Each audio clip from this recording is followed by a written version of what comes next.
Kuda sapi kerbau merupakan binatang ternak yang banyak dipelihara masyarakat.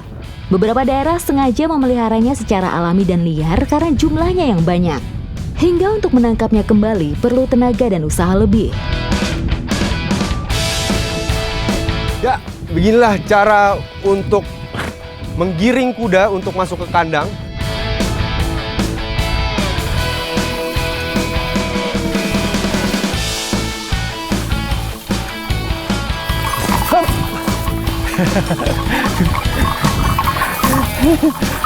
Susah juga ya nangkep sapi. Ya! Ya! Uci, ayo. Wah! Wah! Ngamuk dia. Jadi memang merasa itu harus ada teknik sendiri. Jadi kalau misalnya tekniknya nggak bener, cuman dapat perasaannya cuman seiprit-seiprit. Wah.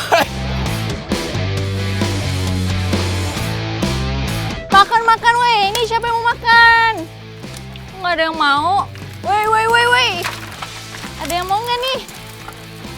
Nggak ada yang mau, Om. Ada deh.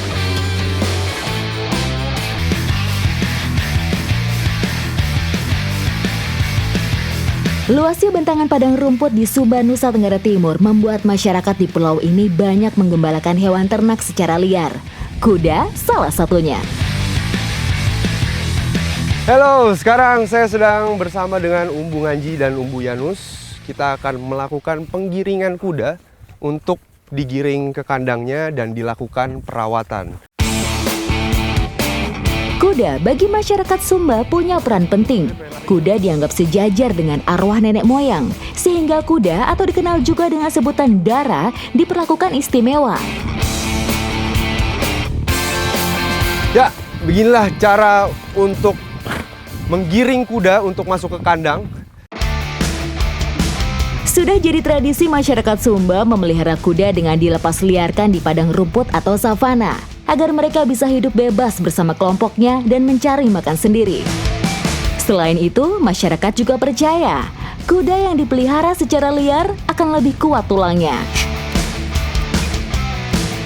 Ya, biasanya perawatan untuk kuda-kuda dimasukkan ke kandang ini dilakukan seminggu 2 kali. Jadi memang kuda-kuda ini nggak kalah juga sama manusia. Manusia perawatannya di salon, kalau kuda-kuda ini perawatan di kandangnya. Seperti apa perawatannya? Ikuti jejak saya, jejak petualang.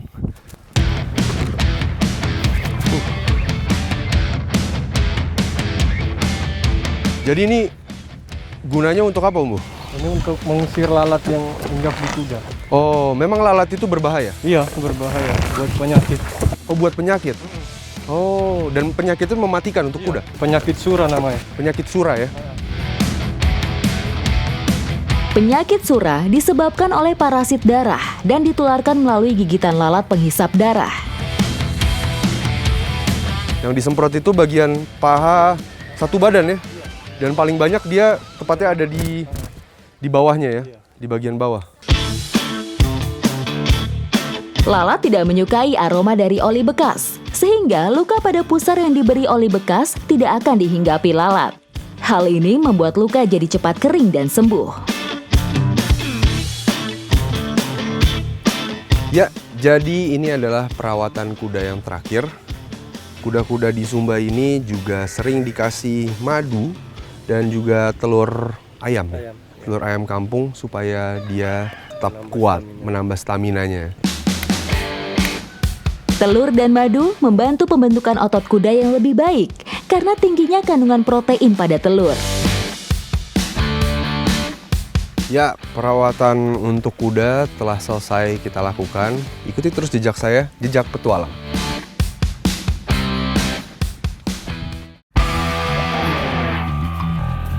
Petualangan menjinakkan ternak liar berlanjut ke daratan Lombok, Nusa Tenggara Barat. Lagi pada ngapain, Bang? Nangkap sapi. Ini sapi liar. Mau ditangkepin? Boleh saya bantu? Boleh.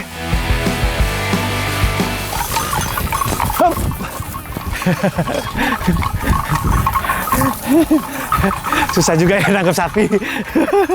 Ini pakai tali lasso, ikatan tali lasso maksudnya. Cuman talinya tetap tali tambang. Saya mau coba lagi.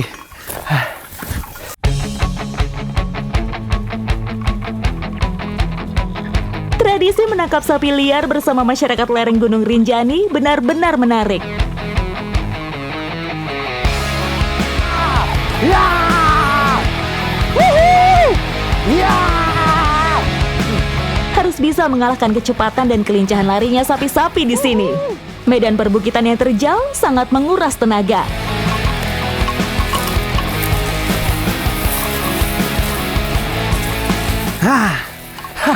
Akhirnya dapat juga satu. Ternyata dengan sistem ngejar-ngejar kita agak susah dapetinnya. Kita pakai sistem gerilya, mengendap-endap. Akhirnya dapat nih satu.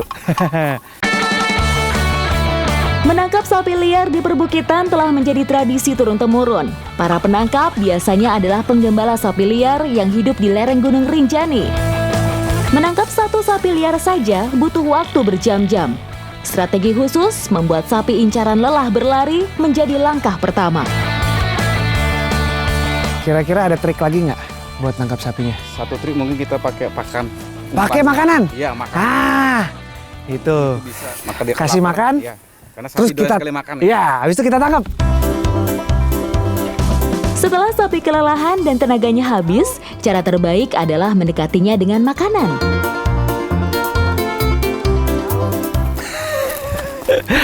Saya coba nipu dia, ternyata dia tahu. Nih, ada talinya di sini. Dia nggak mau juga. Pinteran sapinya. Pas diangkat. Yes! Yes! Dapat. Ini dia. Berhasil akhirnya. Oke, diikat dulu yang udah berhasil. Apa tangkap lagi satu lagi?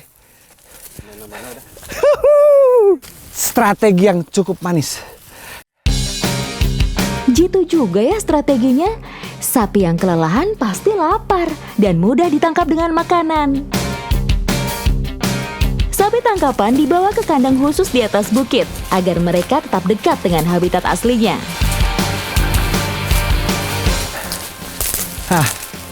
Nyampe juga nih di kandangnya.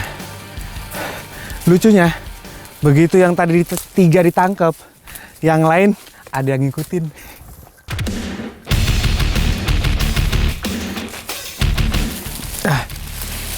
Waduh. Ngamuk dia, ngamuk. Ini belum ditusuk. Apalagi kalau udah tusuk.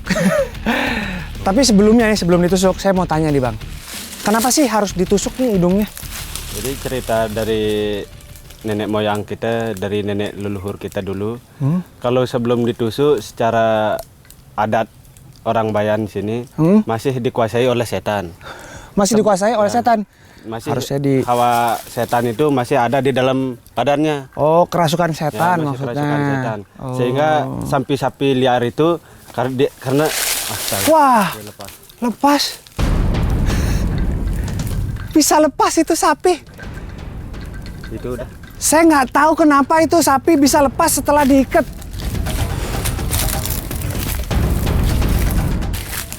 Sekarang kita menggunakan sistem double keamanan agar nggak lepas seperti yang tadi.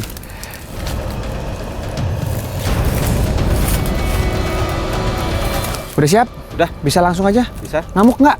Oh, ngamuk sih, jelas ngamuknya. Ngamuk ya? Ya. Oke, kita akan tetap berhati-hati. Let's go. Udah? Udah kelar nih? Udah. Berarti sapi ini tidak kerasukan setan lagi. Sudah aman. Sudah aman. Jadi sekarang tinggal dipindahin Ya, ke kandang. ke dalam kandang. Satu lagi tradisi yang saya temukan di lereng Gunung Rinjani ini. Tradisi yang tidak mungkin kita temukan di kota-kota biasa.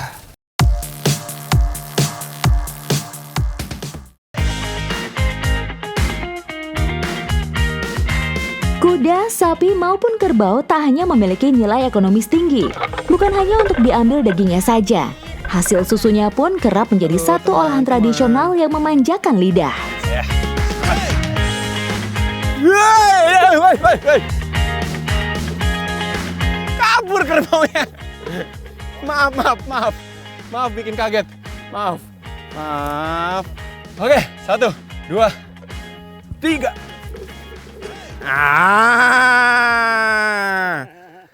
Nih tadi nih yang namanya Uci, jinak dia. Terima kasih Uci. Ayo Pak, ajak putar-putar Pak. Uci, ayo. Wah. Ngamuk dia. Jadi memang dia kaget sih. Buset, untung di tanah ya. Wow, luar biasa momen itu. Saya minta maaf. Jadi memang kerbau ini memang nggak terbiasa untuk ditunggangi. Jadi memang mereka pun, dia pun juga pasti kaget ya kalau misalnya ada yang ditunggangi kayak gitu. Jadi cara untuk mendapatkan perasan susu itu memang harus dipancing sama anaknya ini. Jadi anaknya ini juga lagi nyusu, tapi si bapak ini berebutan nih sama puting induknya untuk bisa mendapatkan susu sebanyak mungkin juga. Nah, susunya pun juga disimpan di bambu ini Pak ya? Bambu. Biasanya kerbau diperas susunya hanya sekali dalam sehari, yaitu pada pagi hari. Jika beruntung, bisa mendapatkan susu kerbau hingga 2 bambu seperti ini.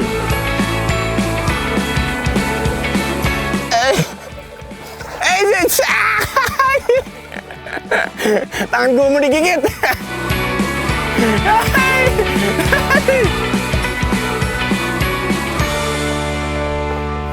Jadi memang merasa itu harus ada teknik sendiri. Jadi kalau misalnya tekniknya nggak bener, cuman dapat perasaannya cuman seiprit. Wah. Tuh, kalau masih bapak benar-benar diperas sampai dari atasnya. Tuh. Nah, dari tadi gue juga penasaran banget nih, susu kerbau segar langsung dari kerbaunya langsung nih. Ini bisa diminum dikit langsung, Pak? Bisa. Sama manusia juga, Pak? Bisa. Oh. Bisa minum. Gitu, rasanya kayak apa tuh?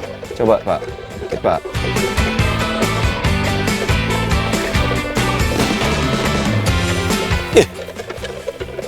Obat ini. Kayak susu sapi, bro, beneran. Ada manis-manisnya dikit juga ya, Pak ya? Iya. Dan ini benar-benar seger loh. Ya tapi memang ada aftertaste itu masih memang ya berasa ya aslinya kerbau gitu, beda sama sapi. Tapi seger Pak ya? Bagi masyarakat Minang, kerbau merupakan lambang kemenangan dan kemakmuran. Nah, dari susu kerbau ini akan diolah menjadi makanan. Ini udah ada disiapin bahan-bahannya untuk dijadikan apa nih, Uni? Ampiang dadia. Nah, dari susu ini akan dipindahkan ke bambu ini ya. Boleh bantu pegang, Uni. Nah, dikasih saringannya biar bersih ya, Uni ya. Jadi si susu ini kenapa harus dipindahkan ke batang bambu itu karena memang supaya beku. Ya. Mikroba yang ada pada buluh bambulah yang berperan dalam proses fermentasi ini. Biasanya susu kerbau akan menjadi dadiah setelah disimpan selama 2 hari. Jadi yang ini disimpan 2 hari, ini yang sudah 2 hari disimpan. Oke, oh jadi begini. Nah maksudnya Uni tadi membeku itu kayak menggumpal. Tuh, jadi kayak semacam yogurt lah gitu.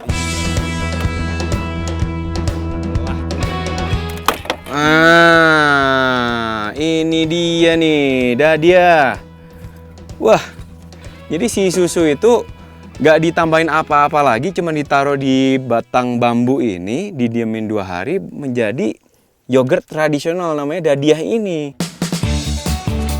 Campurkan parutan kelapa, dadiah, dan air gulanya. Setelah dicampur dengan gula merah, siap disantap. Mari kita makan, Uni. Yahut. Enak ya Uni ya? Lama banak nih ya? Lama banak. Jadi memang si tekstur si ampiang itu, beras ketan yang ditumbuk itu jadi ada apa ya, kriuk-kriuknya gitu. Tapi si dadiah ini ada asam-asamnya, terus dicampur manisnya gula merah itu, ditambah lagi gurihnya parutan kelapa. Jadi wah, perpaduan yang mantap. Ayo lagi Uni. Tos. Tabrak. Iya, lama bana. Ikuti jejak saya, jejak petualang.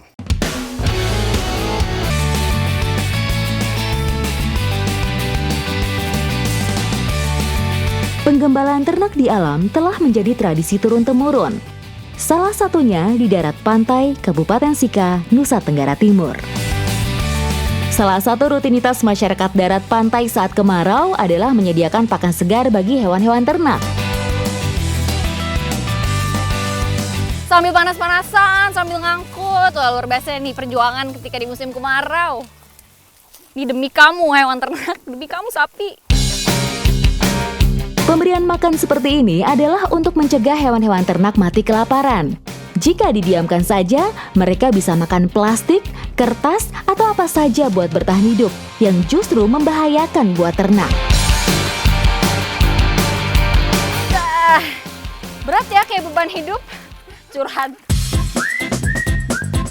Ada 3 tahapan kandang untuk menggembalakan sapi-sapi di sini. Kandang pertama merupakan kandang gembala, karena merupakan kandang utama untuk sapi-sapi mencari pakan alami saat kondisi rumput hijau.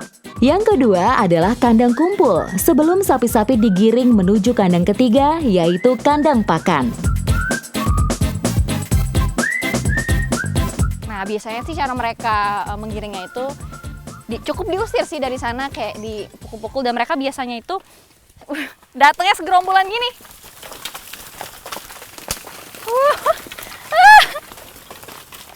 Aduh lucu banget.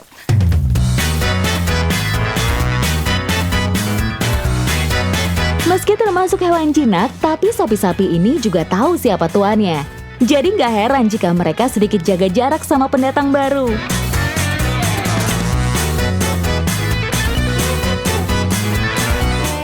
Kenalan dulu. Takut ya? Dia takut ya, Om?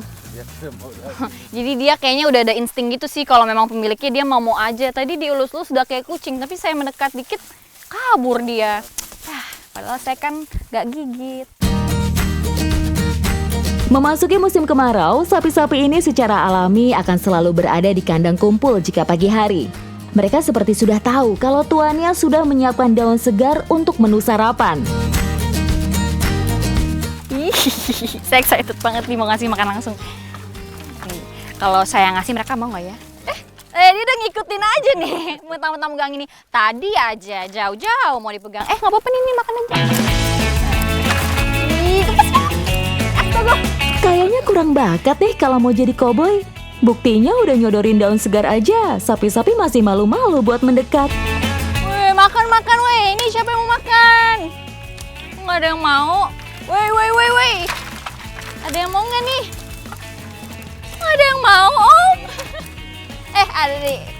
Ini malu-malu dia kayak malu-malu kucing. Kamu jangan shy cat gitu dong. Nih, siapa yang mau makan? Makan gratis.